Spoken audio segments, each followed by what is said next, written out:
to Don Bosco Vibes on Radio Maria, your sunny voice, and my name's Victoire Chilofia. So remember that today we are looking at self-confidence, a topic which is under self-development. That is what we are looking at today. Who helped you build the self-confidence? Self-confidence just doesn't come there and then, you have to develop it through maybe your skills and your different abilities that you have as an individual. Yeah, so I'll define self-confidence as an attitude that one has with their skills and their abilities. Yes, that's a brief definition I can give. So for me personally, I'm one person who, I wouldn't say who still has or had issues with their self-confidence. So, you can say self-confidence, self-esteem and all that. No, I wasn't born with it, of course. But then my self-confidence, like with my area of work, developed through, I think we've actually had one of these topics on Don Bosco Vibes, through my different mentors that I had. I had people help me grow in how I speak, in how I interact with people, in how I interact with maybe our listener. It's all about those around you who help you in developing these skills. I keep calling them skills, So for me, I had a lot of mentors that were around me to help me grow.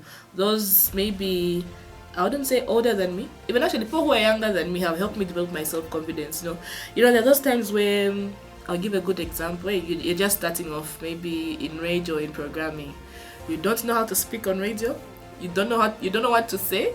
So someone comes to you and she's okay. No, when you go on air, you have to write down what you want to say. You have to. I remember Uncle Maybe used to love saying, whenever you go on radio, go with a pen and a paper so that you're able to write down what you want to say. So through that, I was able to say, if I go on radio, I have to write down what I'll say, what I'll talk to people about. But then over time, I've developed that skill of doing it in-house, like where just through in-house, where I can be able to speak something. I know that I want to say this, and at the end of the day, I want to get this point across. Yeah. There are some situations where you feel like, am I going to manage to do this? And then, all of a sudden, you manage to do it. So it means you have that self-confidence in you. You're able to do something that you felt like you never managed to do that thing, but in the end you end up doing it, and then it comes out the best of you. It means, you have the self-confidence in you. Mm-hmm. So people have lost self-confidence because of mockery most of the time. It is very common, especially amongst young people. You would find that your peers at school, especially, they'll mock you for your name. I've been mocked for my name. Chibesa from Glorious Band. Chibesa Munguru for my Mungurube name. All those things. So it can also cause somebody to lose self-confidence. So most of the time, it's because of the experience that young people have and what they have received from their peers. People will mock you for how you look because of what you've been exposed to media. So you'll find that somebody feels like they are not beautiful enough or they are not good enough. All those are some of the situations that can make somebody lose self-confidence. Comparisons. So because I'm constantly being compared to this particular individual, I will then begin to feel and think that having a light skin is the way to go. We've seen people bleaching their skin. All those are some of the reasons why people would lose self-confidence, as well as maybe failure. We're all not good when it comes to academics. Mm-hmm. However, if you believe in yourself, you can do it. But there are people like me who's maybe not very good at math, right?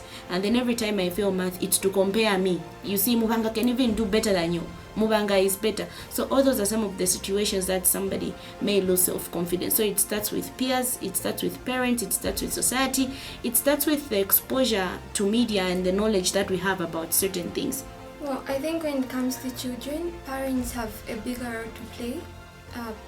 Parents should be there to encourage their children, knowing that we live in a world where there's so much going on social media and children are exposed to so many different things. Therefore, there's an issue of peer pressure and also self-imposed pressure. So I think the parents are there to advise their children, tell them nice things. When you say nice things to your child, obviously they will become confident and positive enough because you're inspiring them and just telling them all those nice things. I think this is the reason why most of the time parents would even be strict when a child is growing up to ensure that they are within the confines of the compound, because they know to say once they go out, whatever manners they'll find outside there is what they are going to learn.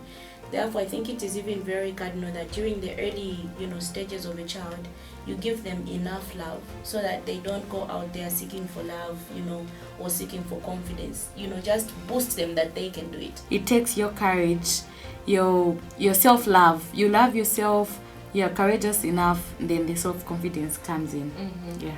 It starts with making peace with yourself, believing and knowing that you are beautiful just the way you are. Love all your edges and all your imperfections. It starts with loving yourself. And then how would you love yourself if people say you're not perfect? Believe in yourself. Look in the mirror and tell yourself that you're beautiful.